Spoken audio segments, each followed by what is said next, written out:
ಉತ್ತರ ಕ್ಷೇತ್ರದಿಂದ ನನಗೆ ಟಿಕೆಟ್ ಬೇಕು ಅಂತೇಳಿ ಸಾಕಷ್ಟು ಹೇಳಿಕೆಗಳನ್ನು ಕೊಡ್ತಾ ಬರ್ತಾ ಇದ್ರು.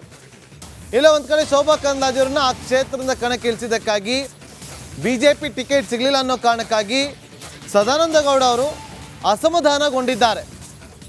ಹಾಗಾದರೆ ಕಾಂಗ್ರೆಸ್ಗೆ ಸೇರ್ತಾರಾ ಅಥವಾ ಬಿಜೆಪಿಯಲ್ಲಿ ಅವರು ಮುಂದುವರಿತಾರಾ ಅನ್ನುವ ಪ್ರಶ್ನೆಗಳಿಗೆ ಉದ್ಭವ ಆಗ್ತಾ ಇದೆ.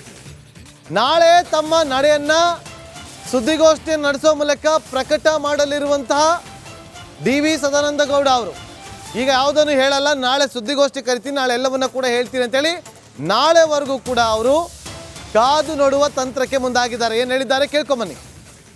ಪ್ರಸ್ತಾಪ ಮಾಡಿದ್ದಾರೆ, ಒಂದಷ್ಟು ವಿಚಾರಗಳನ್ನು ಅವರು ನನ್ನ ಜೊತೆ ಪ್ರಸ್ತಾಪ ಮಾಡಿದ್ದಾರೆ. ಅದರ ಬಗ್ಗೆ ನಾನೇನು ಇವತ್ತು ಹೇಳಲಿಕ್ಕೆ ಇಷ್ಟಪಡೋದಿಲ್ಲ. ನಾನು ಈಗಾಗಲೇ ನಿಮಗೆ ಹೇಳಿದ್ದೀನಿ, ನಾಳೆ ನಾನು ಪ್ರೆಸ್ ಮೀಟ್ ಮಾಡ್ತೇನೆ ಅಂತೇಳಿ. ಆ ಪ್ರೆಸ್ ಮೀಟ್ನಲ್ಲಿ ಎಲ್ಲ ವಿಚಾರಗಳನ್ನು ನಾನು ಉಲ್ಲೇಖ ಮಾಡ್ತೇನೆ. ನನಗೆ ಕಾಂಗ್ರೆಸ್ನವರು ಕೇಳಿದ್ದಾರೆ, BJPಯವರು ಕೇಳಿದ್ದಾರೆ. ಏನು ತೀರ್ಮಾನ ತಗೊಳ್ಬೇಕು ಅಂತ ಹೇಳುವಂಥದ್ದನ್ನು ನಾನು ಸಕಾಲಕ್ಕೆ ತಗೊಳ್ಳುವಂಥ ನಿರ್ಧಾರ ಮಾಡ್ತೀನಿ. ಒಂದಷ್ಟು ವಿಚಾರಗಳನ್ನು ಅವರು ನನ್ನ ಜೊತೆ ಪ್ರಸ್ತಾಪ ಮಾಡಿದ್ದಾರೆ. ಅದರ ಬಗ್ಗೆ ನಾನೇನು ಇವತ್ತು ಹೇಳಲಿಕ್ಕೆ ಇಷ್ಟಪಡೋದಿಲ್ಲ. ನಾನು ಈಗಾಗಲೇ ನಿಮಗೆ ಹೇಳಿದ್ದೀನಿ, ನಾಳೆ ನಾನು ಪ್ರೆಸ್ ಮೀಟ್ ಮಾಡ್ತೇನೆ ಅಂತೇಳಿ. ಆ ಪ್ರೆಸ್ ಮೀಟ್ನಲ್ಲಿ ಎಲ್ಲ ವಿಚಾರಗಳನ್ನು ನಾನು ಉಲ್ಲೇಖ ಮಾಡ್ತೇನೆ.